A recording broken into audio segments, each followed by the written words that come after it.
आगे बढ़ेंगे। संयुक्त राष्ट्र संघ की ओर से वर्ष 2023 को अंतर्राष्ट्रीय मिलेट वर्ष के रूप में मनाया जा रहा है। इसी दिशा में जयपुर में भी राजस्थान मिलेट कॉन्क्लेव का आयोजन किया जाएगा। ये कॉन्क्लेव जयपुर के दुर्गापुरा में कृषि प्रबंध संस्थान में आयोजित किया जाएगा।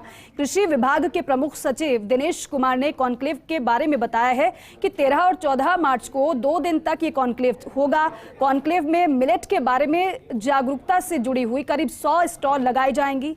कॉन्क्लेव का उद्घाटन मुख्यमंत्री अशोक गहलोत करेंगे। इसमें कृषि मंत्री लालचंद कटारिया, कृषि विपणन राज्य मंत्री मुरारीलाल मीणा सहित जनप्रतिनिधि, अधिकारी और किसान शामिल होंगे।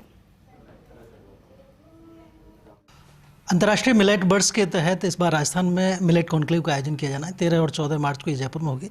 कृषि विभाग के प्रमुख सचिव दिनेश कुमार हमारे साथ हैं, उनसे जानेंगे सर किस तरह का ये आयोजन है और इसका किसानों को किस तरह फायदा मिले। जी, तो ये आपको जैसा कि बताया कि 13 और 14 तारीख को सियाम दुर्गापुरा में राजस्थान सरकार कृषि विभाग और कृषि विपणन विभाग एक अंतर्राष्ट्रीय मिलेट वर्ष है उसको सेलिब्रेट करने के प्रारंभ करने के उद्देश्य से एक राजस्थान मिलेट कॉन्क्लेव हम लोग आयोजित कर रहे हैं। और इस कॉन्क्लेव का जो उद्घाटन है माननीय मुख्यमंत्री महोदय द्वारा किया जाएगा। और इसमें हम लोग का ये उद्देश्य ये है कि हम लोग इस कॉन्क्लेव के माध्यम से एक एक्शन प्लान तैयार करें कि हम लोग मिलेट्स को अपनी डाइट्स में कैसे इंक्लूड करें, मिलेट्स के अंदर और रिसर्च की कहाँ आवश्यकता है तो रिसर्च के बारे में हम लोग फोकस कर पाएँ कि जिससे कि प्रोडक्टिविटी हमारे किसानों की बढ़ पाए, किसानों की उत्पादकता बढ़ पाए।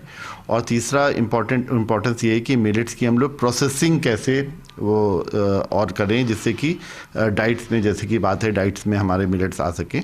और जो बहुत सारे स्टार्टअप्स हैं जो इंटरनेशनल ईयर्स ऑफ मिलेट या इसके पहले भी जो कि मिलेट्स के क्षेत्र में काम कर रहे हैं, हम लोग उनको कैसे प्रमोट करें बेसिकली। तो एक आगाज़ इनिशिएटिव करके हम लोग इनको किस तरह से गवर्नमेंट स्ट्रीम में फ़ायदा कर सकते हैं वो भी इस जो कॉन्क्लेव का पार्ट है वो भी हम लोग लॉन्च करेंगे। तो जो 100 से अधिक स्टॉल जो है हम लोग यहाँ पे मिलेट्स के, और जो हमारी जो राजस्थान एग्रीकल्चर प्रोसेसिंग पॉलिसी है उसमें करीब 1000 हम लोगों ने इंडस्ट्रीज़ को सपोर्ट किया है, तो उसके भी हम लोग प्रोडक्ट्स को यहाँ पर डिस्प्ले करेंगे। निश्चित रूप से डाइट के हिसाब से तो मिलेट अच्छी चीज़ है, लेकिन एक उत्पादक के हिसाब से बात करें किसान के लिहाज से तो आज भी बाजरा की MSP पर खरीद नहीं होती, तो वो एक आम समस्या जो बनी हुई है किसान के साथ, उसका समाधान क्या है? देखिए, वो प्रोक्योरमेंट जो आप MSP पे खरीद की बात कर रहे हैं वो एक आस्पेक्ट है, लेकिन आप ये देखिए कि बहुत सारी चीज़ें जिसकी MSP पे खरीद नहीं होती उसके भी दाम बहुत अधिक हैं। क्यों अधिक हैं? बेसिकली क्योंकि उसकी डिमांड बहुत अच्छा है। तो ये हम लोग को MSP पे खरीद के अलावा इस पे ध्यान देने की बहुत आवश्यकता है कि हम लोग किस तरह से किसान अगर 1 हेक्टेयर में 500 किलो ही बाजरा उगाता है तो उसको हम लोग उसको डबल कैसे कर सकते हैं।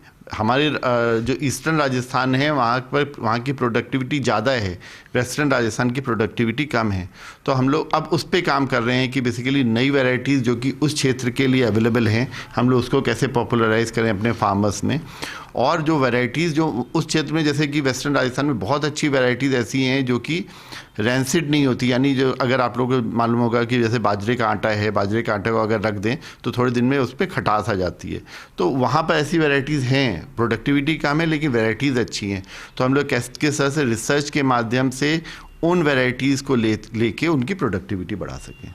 कैमरा पर्सन यस माथुर के साथ मैं Kashiram Chaudhary, first India news, Jaipur.